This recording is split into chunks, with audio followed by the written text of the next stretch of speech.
Hello, I'm Joseph Cadot of Ill-Informed Opinions.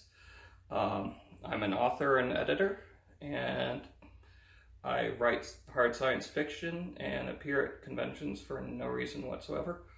Um, you can find my books online at any major bookstore, and the most recent is Job herself, with a couple anthologies since then, Beyond Steampunk and Fake News. Today, we're going to talk about banned books, because it's Banned Books Week. Well, it's Banned Books Week, and I am strongly against banning books. I am heavily in favor of the First Amendment. I don't think any books should be necessarily banned, unless, of course, there's massive, plagiarism or copyright issues, in which case, that's just, theft. So, that's not related to censorship, I don't believe. That said, there are some banned books that you absolutely shouldn't read. And there's a variety of reasons for this. We're going to get into some of them. But first, let's start with our honorable mentions. The first honorable mention is Silas Marner. People who like Victorian literature say not to bother because there's much better examples of this. Not that it's necessarily terribly bad.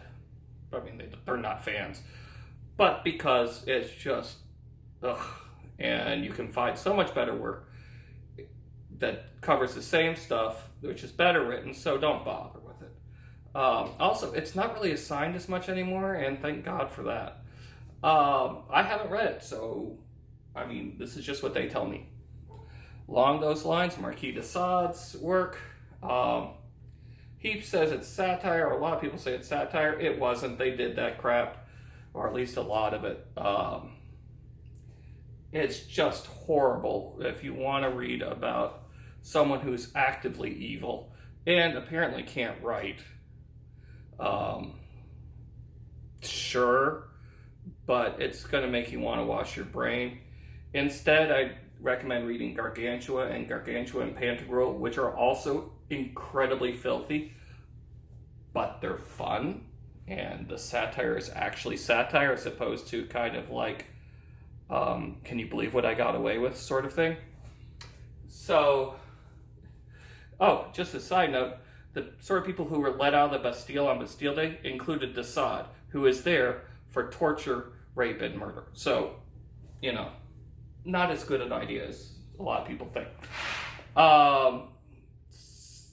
Not as perverse by any stretch, but I haven't read de Sade. These are what literally everybody I know who's read de Sade tells me. So I have read these, or at least some of them. Hemingway's novels.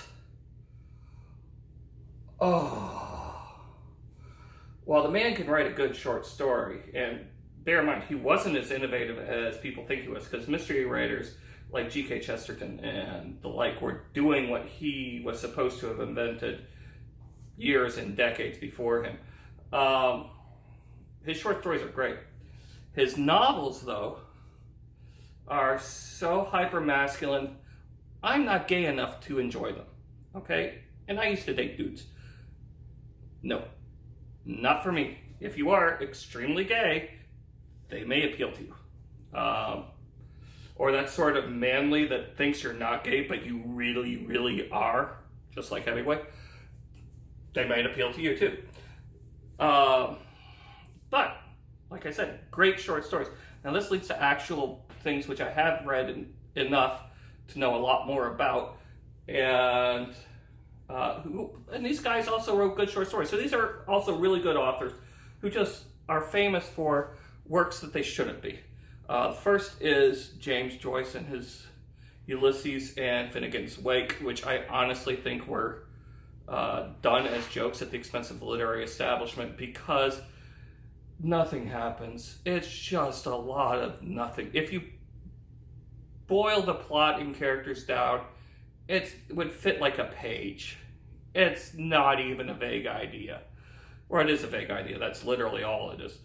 The the majority of it is references upon references upon references, which makes people who are modernist literary critics and the like, which I have to say includes myself, really happy, because we love digging up all sorts of references and clues because it's a treasure hunt. And that's what those books are. They're a treasure hunt. If you want the same sort of feeling, but actually read something that's good and probably not a joke, I highly recommend T.S. Eliot. He does exactly the same thing, but his works are legible and they go somewhere, which is a shock. Another great writer, amazing short stories, terrible novel, Awakening by Kate Chopin. The protagonist is held up as a feminist icon. This feminist icon is basically Bartleby the Scrivener, as in someone who makes no decisions and is a complete coward and just has the world work on her, which is exactly the opposite of feminism. Meanwhile, all of her friends, who are dismissed by a lot of literary critics, and a lot of young women who somehow raise that book up and say they're the protagonist, her friends are actual actors who make active decisions, who decide how they want to live their lives, both as women and as people in general, and are much more of an embodiment of feminism, both then in the early 1900s and now. The protagonist is trash, can't stand her, she's useless, and I'm supposed to feel sympathy for her. It's like she read Madame Bovary, which is also on our list, and didn't get the point. Scarlet Letter is another one where nothing really happens except a lot of thinking. Having your characters think is a great thing. Having them spend 200 pages just thinking and complaining about things to themselves and having furtive glances may have been really great at the time, but oh my God, it's tedious now and it's pointless now. Hawthorne's short stories are brilliant. His other works are brilliant. I highly recommend them. But this is very much a piece of its time. And there's a couple other pieces of their time where you can see why they were revered at the time they were written. But you look back now and you're like, I don't think so. There's no reason for me to read this except for my English teacher has mandated it. And English teachers stopped mandating this stuff. Along the same lines, let's look at Madame Bovary. Incredibly good satire of a bunch of books that no one has read since the early 1900s. And they're in French. And most of them haven't been translated. So unless you're French living in the Victorian era, you probably won't get the jokes. And that's what the thing is, basically. It's a bunch of jokes based around a certain type of genre, which doesn't really exist anymore and didn't exist, in the last 100 years or so, except in the margins. Maybe if you really like trashy romances, it's kind of relevant. So if you like trashy romances, maybe this is for you. If you don't like trashy romances, like if you don't buy them by the pound, avoid this book. It's well written. I'll give Flaubert that, and like some of the other stuff, it's, his other work is pretty interesting. I mean, it's not for me, but I can recognize the art. But, oh God, it's just so, ugh. Okay, Mark Twain did an amazing essay called, where he, called The Literary Sins of Fenimore Cooper, where he deconstructs adventure novels. Now, he's talking about very specific adventure novel series that were done by Fenimore Cooper, which were praised at the time. But the thing is this is a genre, the adventure story, which still persists. So we still have examples of it you can think of, and you can see how silly it is, and Mark Twain's work still stays relevant. Madame Bovary is kind of the same, except the genre's mostly gone. So, at least in serious literature. And I hate to separate out genre fiction and serious literature, because most genre fiction is much better than serious literature. But, basically it's the by the pound auto-penned romances. So Along the same lines, Lolita is something that's beautifully written, as is almost everything by Nabokov. But it's so boring. And of course it's perverse. Let's knock it over. Like, and you also have people who somehow think, what's his name? Humbert or something like this? I can't remember. It's two first names, the same one.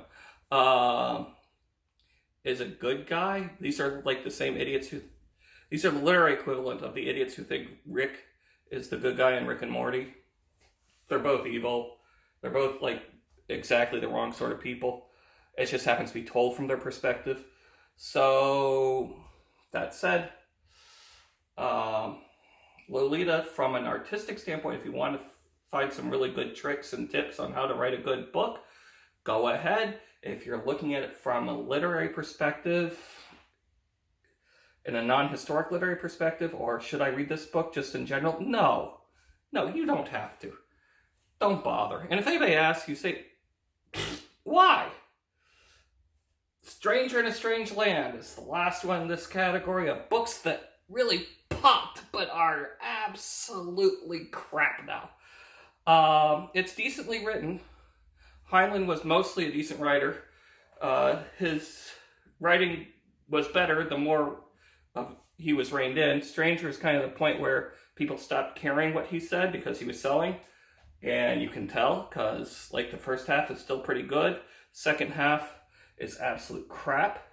It's just, I could go on for half an hour about this, but luckily the people at Overly Sarcastic have actually done this for me in their review of Stranger in a Strange Land. I highly recommend you read it. If possible, I put a link below, but if I don't remember, I don't remember. Now, by the way, read his juveniles, they're still good. Lord of the Flies, Catcher in the Rye are both just absolute crap books. I don't understand why they were popular in the first place. Lord of the Flies is based on a completely faulty premise that has no bearing in reality. Groups of kids do not degrade like that. Adults sometimes do. Perfect example is Pitcairn Island with the Mutiny on the Bounty people. But when this has happened in real life, the kids have usually gotten together and helped each other, not followed into the Lord of the Flies mode. So the entire premise is flawed, and a little bit of research would have shown them that. Also, it's so twee. It's like Wes Anderson's horror story. Stop making these people look at things. I mean, stop making these people popular. Last, because its time is running on this video, Lord of Catcher in the Rye, it's basically about a little douchebag who is upset that he can't do what he wants. I have no idea why this little douchebag, as whiny as he is, such a basic bitch, is so popular among certain kids. But he is. Don't read this book. Just... So I was interrupted mid-rant, but basically don't read Catcher in the Rye. It's crap. If you have any suggestions, questions, or comments, please add them. If you like this and want to see more, please submit more things for me to discuss. I love ripping into books.